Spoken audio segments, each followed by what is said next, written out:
నమస్తే, welcome to our channel. నేను మీ అనిల్. ప్రస్తుతం మనతోని డిజేఎస్సి వ్యవస్థాపకులు, D6 డిజిటల్ మీడియా డైరెక్టర్, అదేవిధంగా ఉస్మానియా క్యాంపస్ రిటైర్డ్ లా హెచ్ఓడి ప్రొఫెసర్ గాలి వినోద్ కుమార్ సార్ అయితే ఉన్నారు. సార్ నమస్తే. సార్ నమస్తే. బీసీలలో మాదిగ మాలలు కూడా ఉన్నారు, వాళ్ళు తర్వాత బీసీలు కూడా వస్తారు. ఎప్పటికైనా వీళ్ళ చేతిలో పాలించే చేతిలో ఎప్పటికైనా అన్యాయం జరుగుతూ ఉంది. ఈ కాంగ్రెస్ గవర్నమెంట్ వచ్చిన తర్వాత ఏమైనా తేడా కనిపిస్తుందా? అసలు ఎలా ఉంది?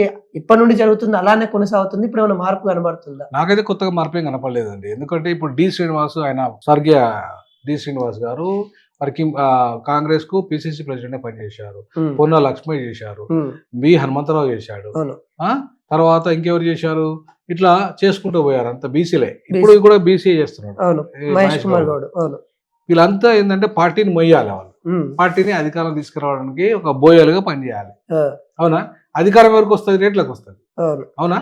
సో కాబట్టి అంటే పార్టీని మోసే వాళ్ళు, బోయలుగా ఉన్న వాళ్ళు మాత్రము బీసీలు, అధికారాన్ని అనుభవించేది రెడ్లు. సో కాబట్టి కాంగ్రెస్ పార్టీలో ఎంతకాలం రెడ్లు బీసీలు ఉన్నారు, రెడ్లదే అధికారం వస్తున్న విషయాన్ని బీసీలు గమనించాలి. అందుకే నేనేమంటాను, బీసీలతో ప్రత్యేకంగా మీకు ఒక రాజకీయ పార్టీ ఉండాలి, మీకంటూ ఒక పాలసీ ఉండాలి. సో నాలాంటి వాడు ఇవాళ ఒక నేను ఎస్సీ మాదిగానే ఉండి ఒక బీసీ ముఖ్యమంత్రి కోసం రాజీనామా చేశాను. ఇవాళ బీసీ ముఖ్యమంత్రి ఎజెండాను మీరు ఎందుకు తీసుకోవట్లేదు? ఇలా స్టాలిన్ ఒక బీసీ, ఒక మంగళ కమ్యూనిటీ, వాళ్ళ కుటుంబం అంతా కూడా ఇలా బీసీలు ఎంతకాలం నుండి తమిళనాడు వెళ్తున్నారు. మరి ఎందుకు ఆంధ్రప్రదేశ్లో వెళ్ళట్లే, ఎందుకు తెలంగాణ వెళ్ళట్లే? ఎందుకంటే ఆ చైతన్యం రాలేదు బీసీలో. ఆ చైతన్యం 100% లేదు. ఆర్కృష్ణ ఎప్పుడు రిజర్వేషన్ల వరకే పరిమితం, స్కాలర్షిప్లకే పరిమితం. ఆయన రాజకీయ చైతన్యాన్ని ఎప్పుడు తీసుకొచ్చిండు? తీసుకురాలేదు. తీర్మానం వలన ఇంకా దగాకోరు, పెద్ద దగాకోరు, మామూలు దగాకోరు కాదు, పెద్ద దగాకోరు. అదేంటంటే ఇప్పుడు ఆయన సగం రెడ్డి తర్వాత కాపు ముదిరితే రెడ్డి అవుతాడు. అవునా? సో ఈ ముదిరిన కాపు ఏదైతే ఉన్నాడో ఆయన రెడ్డి. ఒక మాటలో చెప్పాలంటే రెడ్డి, తీర్మానం వలన రెడ్డి. ఈ రెడ్డి మళ్ళా రెడ్ల రాజ్యం వచ్చే ప్రయత్నం చేస్తున్నాడు. ఐక్యత కోసం అదంతా ఉట్టిదే. కాంగ్రెస్ పార్టీకి రాజీనామా చేయకుండా బీసీల రాజ్యం అంటే రెడ్ల రాజ్యం. అది కాంగ్రెస్ అంటే నువ్వు రెడ్ల వాళ్ళ సహకారంతో ఎమ్మెల్సీ అయినా దానికి రాజీనామా చేసేది. ఇప్పుడు మళ్ళీ ఎన్నికలు రాబోతున్నాయి కదా, గ్రాడ్యుయేట్ ఎన్నికలు కూడా వస్తాయి. నువ్వు రాజీనామా చేస్తే అది కూడా యాడ్ అవుతుంది. అంటే నేను ప్రశ్నించడానికి నాకు ఒక పదవి కావాలి. ఇప్పుడు ఒక వ్యక్తి పోయి ప్రశ్నించింది వేరు. నేను ఒకటి అడుగుతున్నా, ఇప్పుడు కాదు ఒక రెడ్డి వాడు ఇప్పుడు నాకేమైనా పదవి ఉందని ప్రశ్నిస్తున్నా? మీతో పదవి ఉందా? నాకేమన్నా లేదు. మరి నేను ఎందుకు ప్రశ్నిస్తున్నా? అంటే ప్రజల్లో ప్రశ్నించారు. అంటే ఒక వ్యక్తిగా వెళ్తే ఎవరు గుర్తించారు? ఒక ఎమ్మెల్సీ మల్లన్న వెళ్తే గుర్తు. ఎమ్మెల్సీ మల్లన్న ఇప్పుడు ఎవరు మల్లన్న? ఆయన కాంగ్రెస్ ఎమ్మెల్సీ మల్లన్న. ఆయన మీరు రెడ్ల ఓట్లే వద్దు నాకు అంటాడు. ఎవడు నమ్మాలి ఆయనను? ఇప్పుడు నువ్వు గెలిచిందే రెడ్ల సహకారంతో, నీకు ఓట్లు వేయించిందే రెడ్లు, పైసలు ఇచ్చిందే రెడ్లు. నీకు ఇవాళ నాకు రెడ్ల పని ఒక్క ఓటే అది రెడ్లు అంటే ఏంది? అది ఎవరిని మోసం చేయడానికి? రెడ్లో ఓట్లే అదే ఎవరిని మోసం చేయడానికి అంటున్నాను నేను. ఎవరిని మోసం చేయడానికి? ఇంతకాలం మోసం చేసింది సాలిగా. ఒక్క బీసీ సమాజం కోసం నువ్వు చేసిన మేలేందో ఒకసారి చెప్పు. ఏం చేసినావు చెప్పు నువ్వు ఇంతవరకు బీసీలకు? ఒక పార్టీ తీసుకొస్తుంది కదా. ఏది? ఏం పార్టీ తెచ్చిండు? దానికి బీసీలకు సంబంధించి ఏం తెచ్చిండు? ఆర్కృష్ణయ్యతో తీసుకురా. ఆర్కృష్ణయ్యే దిక్కు దివాన లేక తిరుగుతాడు. అంతే కదా. ఇప్పుడు ఆర్కృష్ణయ్య దిక్కు దివాన లేక ఆయన ఉన్న రాజ్యసభ రాజీనామా చేసిండు. ఎందుకు రాజీనామా చేసిండు? అబద్ధం అండి, అబద్ధం. దాను మరి ఇప్పుడు రాజ్యసభ మెంబర్ కూడా కొట్టాడు, తప్పేముంది? ఇప్పుడు నీకు బీసీ కోటలనే ఇచ్చిండు ఆయన. ఎవరు? ఆయన. ఇప్పుడు తెలుగుదేశం పార్టీ వాళ్ళకు రాజ్యసభ వచ్చే విధంగా చేసి ఆడికెళ్ళి డబ్బులు తీసుకొని ఇవాళ రాజ్యసభకు రాజీనామా చేసిండని ఆయన సొంత బీసీ నాయకులు ఆరోపిస్తున్నారు. అవునా? మరి అటువంటిప్పుడు ఆయనకి బీసీల కోసం ఏం చేసినట్టు? రాజీనామా ఏం చేసినట్టు? కాబట్టి నేనేమంటానంటే, నాకు ఆర్కృష్ణ గారు అంటే గౌరవం మొదటి నుండి కూడా. మందకృష్ణ గారు అంటే గౌరవం మొదటి నుండి కూడా. ఈ రోజు కూడా ఆ గౌరవం ఉంది నాకు వాళ్ళ మీద. కాకపోతే వాళ్ళది పరిమితమైన ఉద్యమం. అంటే రిజర్వేషన్లకే పరిమితం, రైతులకే పరిమితమైన ఉద్యమం. సో దాంతో రాజకీయ అధికారం రాదు. మళ్ళన్నోమో చీటింగ్ ఉద్యమం చేస్తాడు. నిజంగా స్వార్థం లేకుండా బీసీల కోసం త్యాగం చేస్తానంటే చిత్తశుద్ధి ఉంటే ఇమీడియట్ రాజీనామా చేయి, మొత్తం బీసీలు అందరినీ ఏకం చేయి. ఆ కాంగ్రెస్ పార్టీతో సంబంధం లేకుండా కొత్త పార్టీ పెట్టు బీసీల కోసం. కాదు, తీర్మానం వల్ల మొన్న బీసీ గర్జన పెట్టేసి తను రేవంత్ రెడ్డి ఇది ఆఖరి ఓసీ ముఖ్యమంత్రి అని చెప్పుకుంటా వస్తాను. ఎవరు నమ్మాలంటున్నా నేను? ఎవరు నమ్మాలంటున్నా? నమ్మలేమంటారు. ఎట్లా నమ్ముతాం? ఏ రకంగా నమ్ముతాం? ఇప్పుడు కాంగ్రెస్ పార్టీ నాయకుడు కాంగ్రెస్ పార్టీని ఓట్లు వద్దు నాకు, రేవంత్ రెడ్డి ఓట్లు వద్దు, చివరి ముఖ్యమంత్రి అంటే ఎవరు నమ్మాలి? నువ్వు ఆ పార్టీకి రాజీనామా చేసి వచ్చి నిజంగానే మాట్లాడుతున్నాడు, పదవి కూడా వదులుకున్నాడు. ఇప్పుడు నేను ఉద్యోగం వదిలేశానండి బీసీ ముఖ్యమంత్రి కోసం, నేను ఉద్యోగం అవునవును మీరు అవునా? ఉస్మానియా ఆయన వదిలేయమనండి, ఆయన ఉద్యోగం కూడా కాదు కదా, అంటే 5 ఏళ్ల పరిపాలన, అవునా కదా? కానీ నాకు 7 ఏళ్ల ఉద్యోగం ఇంకా ఉండగా వదిలేసిన నేను. ఈయన వదిలేయమనండి. దేనికోసం సార్ నిజంగా బీసీసీఎం కోసమే 2023లో బీసీ ముఖ్యమంత్రి సాధన కోసం మొత్తం అన్ని బీసీ సంఘాలతో ఒక 1000 బీసీ నాయకులతోనే నేను నా సమావేశం ఏర్పాటు చేసేసి నేను ఏదైతే వాళ్ళ ముందు ప్రామిస్ చేశానో ముఖ్యమంత్రి కోసం రాజీనామా చేస్తున్నాను చేసి రాజీనామా చేశాను. 33 జిల్లాల సమావేశాలు పెట్టాను బీసీ ముఖ్యమంత్రి కోసం. ఏ పార్టీలో బీసీ నాయకుడు ఉన్నాడో అందరిని ఒడగొట్టారు. ఇప్పుడు సీనియర్ కాంగ్రెస్ లీడర్ ఎవరు, మన గౌడ్ ఉన్నాడు కాంగ్రెస్ పార్టీలో, మాదియాష్కి గౌడ్, అక్కడ శ్రీనివాస్ గౌడ్ టిఆర్ఎస్ లా, ఇట్లా రాజేందర్, ఈటల రాజేందర్ ఆ బీజేపీలా, ఎవరైతే బీసీలలో కొంత చైతన్యం ఉండి ముఖ్యమంత్రికి అర్హుడు అన్న అందరిని ఒడగొట్టారు. ఆల్ పార్టీలలో అన్ని పార్టీలు కుమ్మక్కైపోయి, రెడ్లు వెలంబలు అంతా కమ్మలు అంతా కుమ్మక్కైపోయి బీసీ అనే ఇంకోటి ముఖ్యమంత్రి అనద్దనే ఉద్దేశంతో ఓడగొట్టేసారు. ఇవాళ అట్లాంటి సిచ్యువేషన్ ఉంది బీసీలది. అంటే ఎంత చైతన్య రహితంగా ఉంది బీసీ సమాజం. ఒక బీసీ అనే కదా సార్, ఇప్పుడు వీళ్ళంతా చైతన్యం అంటే బీసీలు, ఎస్సీలు, ఎస్టీలు వీళ్ళంతా చైతన్యం కావాలంటే ఏం చేయాలి, అసలు ఏం జరిగితే వీళ్ళంతా చైతన్యం? ఉత్తరప్రదేశ్ లో ఏం జరిగింది, యూపీలో మాయావతి ఎట్లా అధికారంలోకి వచ్చింది, అదే ఇక్కడ జరగాలి.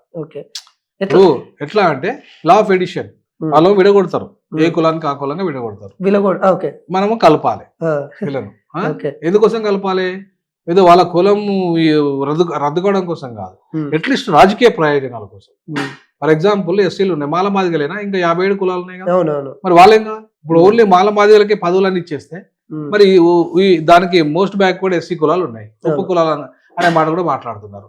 మరి ఆ కులాలకు ఎప్పుడు అవకాశాలు రావాలి? అట్లనే బీసీలలో 6 కులాలే ఉన్నాయా? చాలా ఉన్నాయి, 106 కులాలు ఉన్నాయి. మరి 100 కులాలకు అసలు అవకాశమే వస్తలేదు, ఓన్లీ 6 కులాలే కొట్లాడుకుంటాయి. మరి 6 కులాలకేనా రెడ్లు ఎప్పటికీ రెడ్లే ముఖ్యమంత్రి ఉండాలా? ఒక్క రెడ్డి. మరి ఈ కుల రాజకీయాలు అసలు పోవాలా, ఎట్లుంటే బాగుంటాయి? కుల నిర్మూలన చేయాలి. చేసే దమ్ము బీజేపీ కుందా, కాంగ్రెస్ కుందా, బీఆర్ఎస్ కుందా, ఇంకే పార్టీ కుల నిర్మూలన ఎజెండా ఎవరు ఏ పార్టీకి లేదు. ఒక డిఎంకే పార్టీకే ఉంది, అక్కడ జస్టిస్ పార్టీ రూపంలో ఉండే. కుల నిర్మూలన చేస్తే బాగుంటది. అవును, ఇప్పుడు మనకు అంటరానితన నిర్మూలన ఉంది రాజ్యాంగంలో, కుల నిర్మూలన ఎందుకు లేదు? అంటరానితనం పుట్టిందే కులం నుండి, ఆ కులమే రద్దయితే అంటరానితనం ఉండదు కదా ఈ దేశంలో. అటువంటి కులం రద్దయితే కుల రాజకీయాలు రద్దయితాయి. కాబట్టి కులాన్ని రద్దు చేసే దమ్ము లేదు. భారత రాజ్యాంగం ఆర్టికల్ 17 లో ఉన్నది, అబాలిషన్ ఆఫ్ అన్టచబిలిటీ అన్నది. దాని place abolition of caste system ఇట్మంటున్నా నేను. దీంట్లో అబాలిషన్ ఆఫ్ అన్టచబిలిటీ అనేది, అరే నీకు అంటరానితనం ఎక్కడికి వెళ్ళి వచ్చింది? అంటరానితనం అనేది ఇవాళ నీకు కుల వ్యవస్థ నుండి వచ్చింది. మరి ఆ కుల వ్యవస్థలో నువ్వు దాని గురించి మాట్లాడకుండా ఇగో అబాలిషన్ 22 పేజీ నంబరు ఏం చెప్తుందంటే, నేను చదివి వినిపిస్తా చూడండి.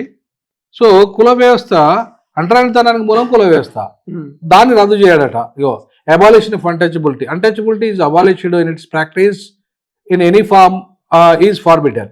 The enforcement of any disability arising of untouchability shall be an offense and punishable according with the law అన్నాడు.